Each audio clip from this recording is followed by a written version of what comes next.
Everyone, welcome back to my channel. इस video में हम करेंगे क्लास 11th की पॉलिटिकल साइंस का चैप्टर नंबर 4 सोशल जस्टिस। ये जो सेकेंड वाली बुक है पॉलिटिकल थ्योरी, उसका चैप्टर नंबर 4 है जो कि सोशल जस्टिस। इसको वन शॉट में हम इस चैप्टर को कंप्लीट कर लेंगे।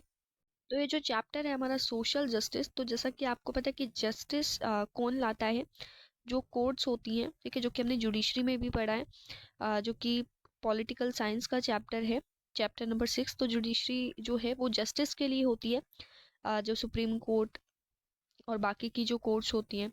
तो अब यहाँ पर हम पढ़ेंगे सबसे पहले कि जस्टिस का मतलब होता क्या है। जस्टिस जो वर्ड है वो एक लैटिन वर्ड से डिराइव हुआ है। लैटिन जो वर्ड है वो क्या है, जस, यानी कि JUS, जिसका मतलब क्या होता है, बॉन्ड या फिर टाई, ठीक है। और एंशियंट इंडियन सोसाइटी में, हमारी जो इंडियन सोसाइटी थी, तो उसमें जस्टिस जो है उसको धर्म से रिलेट किया जाता था, ठीक है, जस्ट से रिलेट किया जाता था, जस्ट सोशल ऑर्डर से। एंड इसको जो किंग्स हैं उनकी प्राइमरी ड्यूटी माना जाता था कि जो जस्टिस है वो किंग्स रखेंगे। चाइना की बात करें तो चाइना में जो कन्फ्यूशियस थे, जो कि फेमस फिलोसफर थे, तो उन्होंने आर्ग्यू किया था कि जो किंग है उनको जस्टिस को मेंटेन रखना चाहिए, जो रॉन्ग डूअर्स है यानी कि जो गलत काम कर रहे हैं उनको पनिश करके, और जो वर्चुअस हैं, जो सही हैं, उनको रिवॉर्ड करके। जो प्लूटो है एक फिलोसफर, उन्होंने डिस्कस किया था जस्टिस के, उन्होंने बुक बनाई थी अपनी जिसका नाम था द रिपब्लिक। फिफ्थ पॉइंट है कि ये हमारा लॉन्ग टर्म इंटरेस्ट होना चाहिए कि हम जितने भी लॉज हैं उनको ओबे करें और हम खुद से भी जस्ट हों, सही हों। जस्टिस का मतलब स्टेट के लिए, जस्टिस का मतलब क्या होता है कि जो स्टेट है, स्टेट के लिए जो सोशल लाइफ है, ठीक है, जहाँ पर जो पर्सनल राइट्स हैं तो उनको सोशल वेलफेयर के साथ कंबाइन करके देखा जाता है। स्टेट में जो पर्सनल राइट्स और सोशल वेलफेयर है उसमें उनको कंबाइन करके देखा जाता है, जस्टिस का मतलब है, ठीक है। अब बात करते हैं इक्वल ट्रीटमेंट फॉर इक्वल्स के बारे में। इक्वल ट्रीटमेंट ऑफ इक्वल्स का मतलब क्या होता है, ये एक प्रिंसिपल है जस्टिस का, जिसका मतलब है कि सबको इक्वली ट्रीट करना, किसी के साथ भी डिस्क्रिमिनेशन ना करना। तो इसमें जो जितने भी इंडिविजुअल्स होते हैं तो वो सारे ह्यूमन बींग्स हैं, सेम करेक्टरिस्टिक्स हैं उनकी। That's why they deserve equal rights and equal treatment. तो इसलिए उनको इक्वल राइट्स और इक्वल ट्रीटमेंट मिलने चाहिए। जो प्रिंसिपल है इक्वल्स को इक्वली ट्रीट करने का। अब ये इक्वल्स और अनइक्वल्स क्या होते हैं, कुछ लोग अनइक्वल होते हैं जैसे कि जो फिजिकली डिसेबल होते हैं, लेकिन जो बिल्कुल सही है, ठीक है, जो ह्यूमन बींग्स ही हैं, तो उनको तो इक्वली ही ट्रीट किया जाएगा, ठीक है। तो उन लोगों को डिस्क्रिमिनेट नहीं किया जाना चाहिए on the grounds of class, caste, race और gender. They should be judged on the basis of their work and actions. जिस तरीके का वो काम करते हैं उसके बेसिस पर उनको जज किया जाना चाहिए, ठीक है। और ऐसे नहीं होना चाहिए जैसे अगर वो किसी दूसरे ग्रुप से बिलोंग करते हैं तो उनको राइट नहीं मिल रहे हैं या फिर उनके साथ जस्ट बिहेव नहीं किया जा रहा है, ठीक है, तो ऐसा नहीं होना चाहिए। फॉर एग्जाम्पल, अगर दो पर्सन हैं, वो अलग अलग कास्ट से बिलोंग करते हैं लेकिन वो एक ही तरीके का काम कर रहे हैं, चाहे वो स्टोन तोड़ने का काम हो या फिर पिज्ज़ा को डिलीवरी करने का काम हो, तो उनको सेम काइंड का ही रिवॉर्ड मिलना चाहिए। जितने पैसे उनको मिलते हैं जो दूसरी कास्ट से बिलोंग करते हैं, जो बाकी जो लोग हैं उनको भी उतने ही पैसे मिलने चाहिए। सिमिलरली अगर एक पर्सन को 100 रुपये मिलते हैं सेम वर्क करने के लिए, दूसरे को 75 रुपीज़ मिलते हैं, तो इस वजह से कि वो अलग अलग कास्ट से बिलोंग करते हैं, तो ये अनफेयर और अनजस्ट होगा। नेक्स्ट है प्रपोज जस्टिस में क्या होता है। इक्वल ट्रीटमेंट सिर्फ अकेला प्रिंसिपल नहीं होता जस्टिस का, यहाँ पर और भी प्रिंसिपल्स हो सकते हैं, ठीक है। अब इक्वल ट्रीटमेंट में ये कहा जाता है कि सबको इक्वली ट्रीट करना होगा, ठीक है, लेकिन कुछ सर्कमस्टांसेस में सबको इक्वली ट्रीट करना सही नहीं होगा, अनजस्ट होगा। कैसे अनजस्ट होगा, जैसे अगर एग्जाम्स होते हैं तो टीचर्स मार्क्स असाइन करती है, तो वो मार्क्स तो स्टूडेंट्स को तभी मिलेंगे जब वो उन्होंने अच्छा काम किया होगा, ठीक है, सही से काम किया होगा। तो यहाँ पर तो हम सबको इक्वल मार्क्स नहीं दे सकते हैं, ठीक है।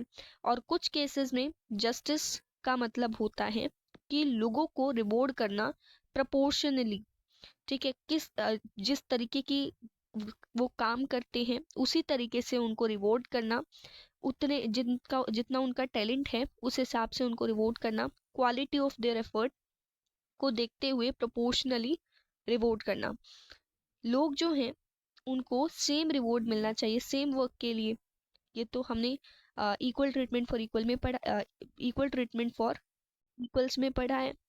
But it would be also fair and just to reward different kinds of work differently if we take into account factors such as effort required. लेकिन तब भी ये चीज़ फेयर होगी, जस्ट होगी, जब अलग काइंड का जो काम होगा, अलग तरीके का जो काम होगा, उसमें हम अलग तरीके से ही रिवॉर्ड करें। जैसे कि कुछ फैक्टर्स क्या क्या होते हैं, स्किल्स, अगर कोई जो काम है वो स्किल्स के ऊपर है तो उसे तो उसी हिसाब से रिवॉर्ड किया जाएगा, ठीक है, अगर जितना उसमें डेंजरस इन्वॉल्व है। ठीक है।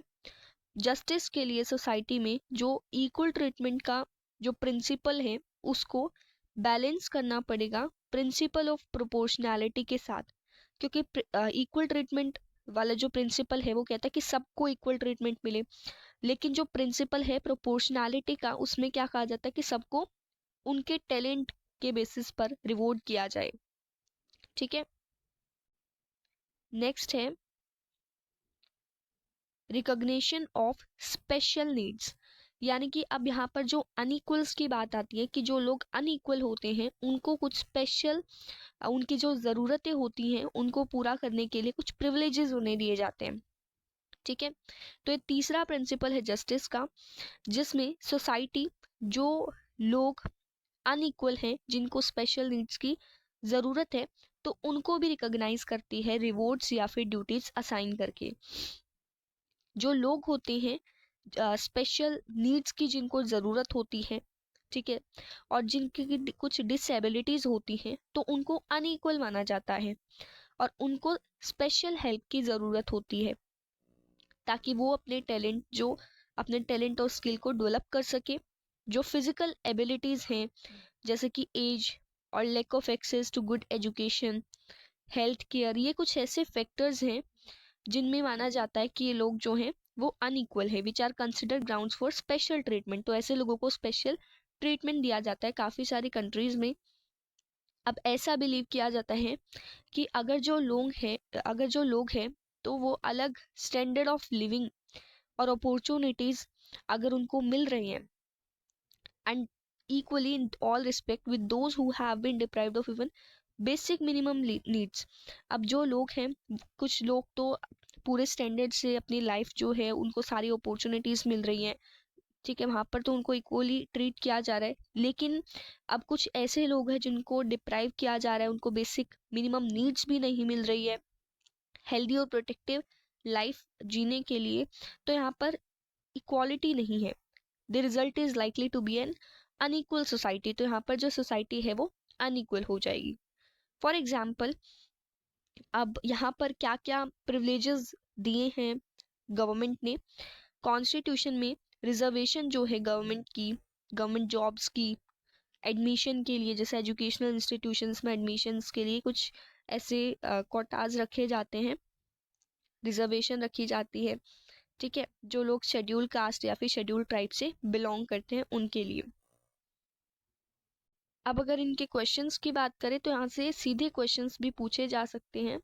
जैसे टॉपिक, अगर जैसे आपको एक टॉपिक दे दिया जाएगा recognition of special need, what do you mean by recognition of special needs, तो आप वहाँ पर ये पॉइंट्स लिख सकते हैं। ठीक है। नेक्स्ट बात आती है जस्ट डिस्ट्रीब्यूशन की।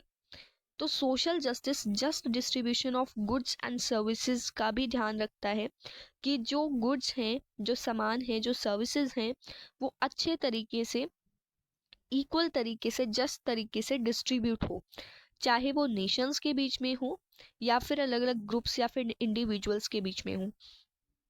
इसका मतलब है कि जो लोग हैं उनको basic quality of life enjoy करने का पूरा राइट है, ठीक है, एंड कंडीशन और अपॉर्चुनिटीज, और उनको अपॉर्चुनिटीज भी मिलनी चाहिए कि जो स्टेट है, जो कंट्री है, वो इस तरीके से डिस्ट्रीब्यूट करे रिसोर्सेज को कि सबको बेसिक क्वालिटी ऑफ लाइफ मिले, साथ ही साथ अपॉर्चुनिटीज भी मिले। जो रिवॉर्ड्स एंड अपॉर्चुनिटीज हैं वो डिस्ट्रीब्यूट की जानी चाहिए on the basis of worth and talents. जो लोगों के टैलेंट हैं उसको देखकर जो रिवॉर्ड्स हैं और जो अपॉर्चुनिटीज हैं उनको लोगों को प्रोवाइड की जानी चाहिए। जैसे कि एजुकेशनल इंस्टीट्यूशंस में क्या होता है, टैलेंट्स के बेसिस पर अपॉर्चुनिटीज मिलती है। पोजीशंस, सोसाइटी में बहुत सारी पोजीशंस होती हैं, तो उन पोजीशंस को टैलेंट्स के बेसिस पर, वर्थ के बेसिस पर ही डिस्ट्रीब्यूट किया जाना चाहिए। And it also suggest that social goods and social duties, अब कुछ सोशल गुड्स भी होते हैं, सोसाइटी के लिए जो गुड्स होते हैं, सोशल ड्यूटीज जो होती हैं, इनको भी सोसाइटी के मेंबर्स में डिस्ट्रीब्यूट किया जाना चाहिए। नेक्स्ट आती है John Rawls theory of justice. अब जॉन रॉल एक फिलोसोफर थे। अब ये क्या कहते हैं, इनकी थ्योरी क्या कहती है जस्टिस की, इन्होंने डिस्क्राइब किया थिंकिंग को under a well of ignorance. Ignorance का मतलब तो जैसे कि इग्नोर कर देना, ठीक है। अब इसमें कहते क्या है वो, एक तो मेरिट क्या है वेल ऑफ इग्नोरेंस की, कि इसमें जो लोग हैं वो जस्ट होते हैं, ठीक है, रैशनल तरीके से डिसीजन ले पाते हैं। अब एक तरीका तो ये है फेयर और जस्ट रूल का, कि हम अपने आप को एक ऐसी सिचुएशन में इमेजिन करते हैं जिसमें हमें डिसीजंस लेने हैं कि सोसाइटी को कैसे ऑर्गेनाइज किया जाना है, लेकिन हमें नहीं पता कि हमें कौन सी पोजीशन उस सोसाइटी में मिलेगी, ठीक है। जैसे कि एक सोसाइटी है, अब इस सोसाइटी में हम नहीं जानते कि हमें कौन सी पोजीशन मिलेगी, whether it will be in rich section और पुअर सेक्शन, या तो हम रिच भी सेक्शन में भी आ सकते हैं या फिर पुअर सेक्शन में भी आ सकते हैं, मिडिल क्लास में भी हो सकते हैं। तो हमें नहीं पता है हम कौन सी पोजीशन आगे जाकर ऑक्यूपाई करेंगे। तो हम इस सोसाइटी को कैसे बनाना चाहेंगे, हम इस सोसाइटी को इस तरीके से क्रिएट करना चाहेंगे कि चाहे कोई भी पर्सन हो, वो किसी भी क्लास से बिलोंग करता हो, rich class, poor class, middle class, किसी भी क्लास से बिलोंग करता हो, लेकिन उसको जितनी भी अपॉर्चुनिटीज हैं वो सारी अपॉर्चुनिटीज मिले, और एक बेसिक जो कंडीशन है लाइफ को जीने के लिए वो सारी चीज़ें उनको मिले, ठीक है। तो ऐसी सिचुएशन में हम एक ऐसी सोसाइटी बनाना चाहेंगे जो कि सबके लिए जस्ट हो। जब एक पर्सन वेल ऑफ इग्नोरेंस में सोचता है, ठीक है, इसी को हमने क्या कहा, वेल ऑफ इग्नोरेंस कहा। जब एक पर्सन वेल ऑफ इग्नोरेंस में सोचता है तो we find that it is their interest to think from the position of worst of.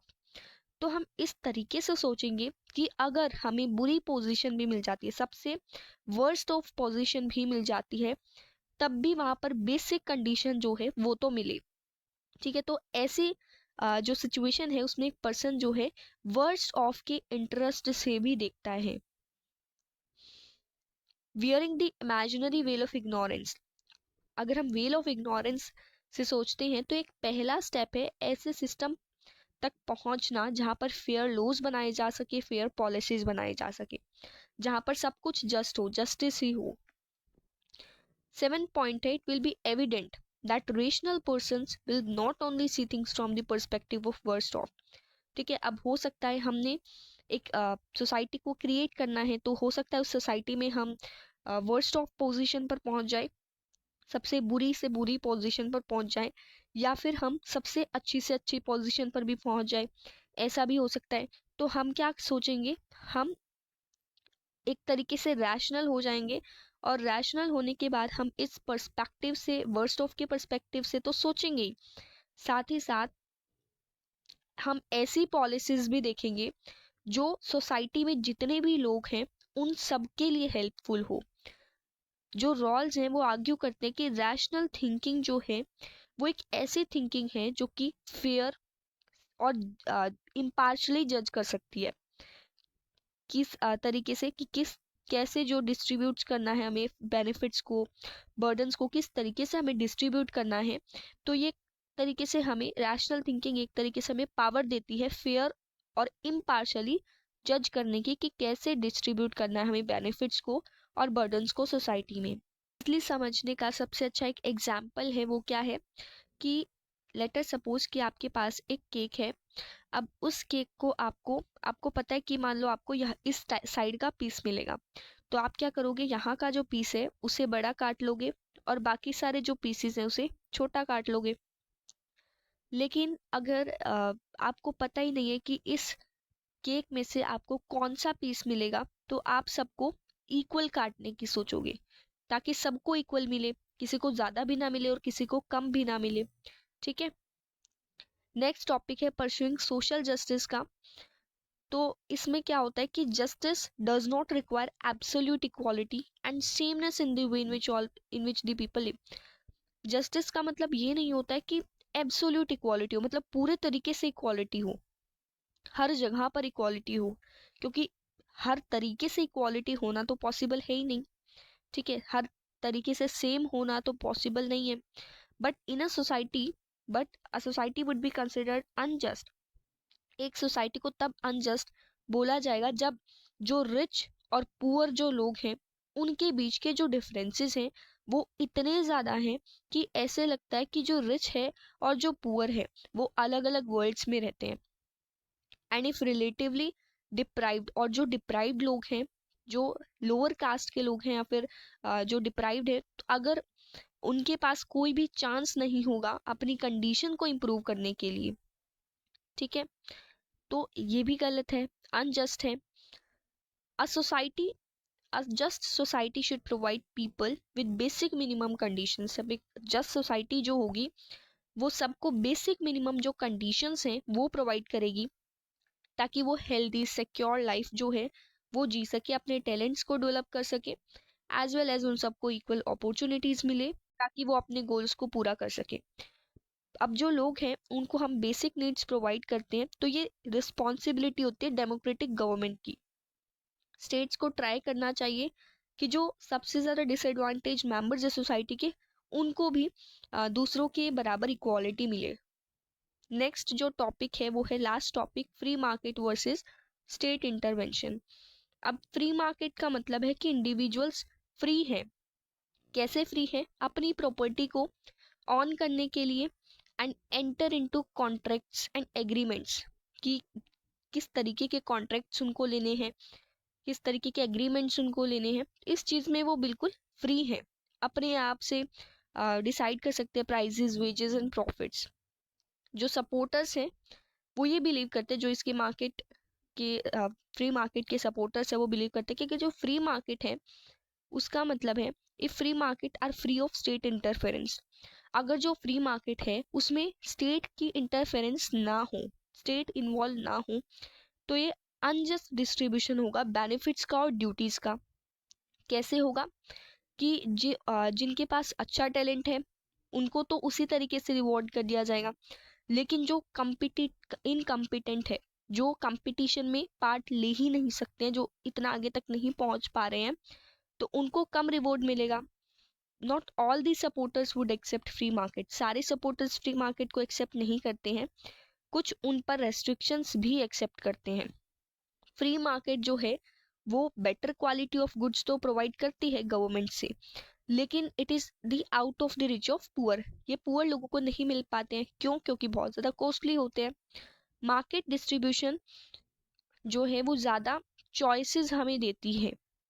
Free market ज़्यादा चॉइसेस तो हमें देती है, ठीक है, but and they tend to work in the interest of the strong and wealthy and the powerful. लेकिन ये किसके इंटरेस्ट में काम करती है? जो वेल्दी पीपल, जो पावरफुल पीपल होते हैं। अगर इनको अपना प्रॉफिट बढ़ाना है तो ये क्या सोचेंगे कि जो पावरफुल लोग हैं, वेल्दी लोग हैं, हम ज़्यादा से ज़्यादा उन्हीं को अपना सामान बेचे, तो इसलिए ज़्यादातर अपना जो सामान है वो कॉस्टली रखते हैं। आर्ग्यूमेंट्स जो हैं वो दोनों साइड पर रखे जा सकते हैं, ठीक है। कोई फ्री मार्केट को सपोर्ट करेगा, कोई नहीं करेगा। तो फ्री मार्केट में एक चीज़ तो है कि ये प्रिविलेज्ड लोगों को फेवर करती है, जो ऑलरेडी प्रिविलेज्ड हैं, जो पहले से ही अमीर हैं, उन लोगों को फ्री मार्केट ज़्यादा सपोर्ट करती है अपने प्रॉफिट को बढ़ाने के लिए। दैट इज़ वाई बहुत सारे लोग आर्ग्यू करते हैं कि सोशल जस्टिस के लिए जो स्टेट है उसको कुछ ऐसे स्टेप्स लेने पड़ेंगे ताकि जो बेसिक फैसिलिटीज़ हैं वो सभी मेंबर्स के लिए, सोसाइटी में जितने भी मेंबर्स हैं उन सब के लिए अवेलेबल हो। तो ये हमारा चैप्टर था जो कि कंप्लीट हो चुका है। आई होप आप सबको समझ में आ गया होगा। फिर भी कोई डाउट है तो आप कमेंट करके पूछ सकते हैं। सो मिलते हैं अपने नेक्स्ट वीडियो में। Thank you.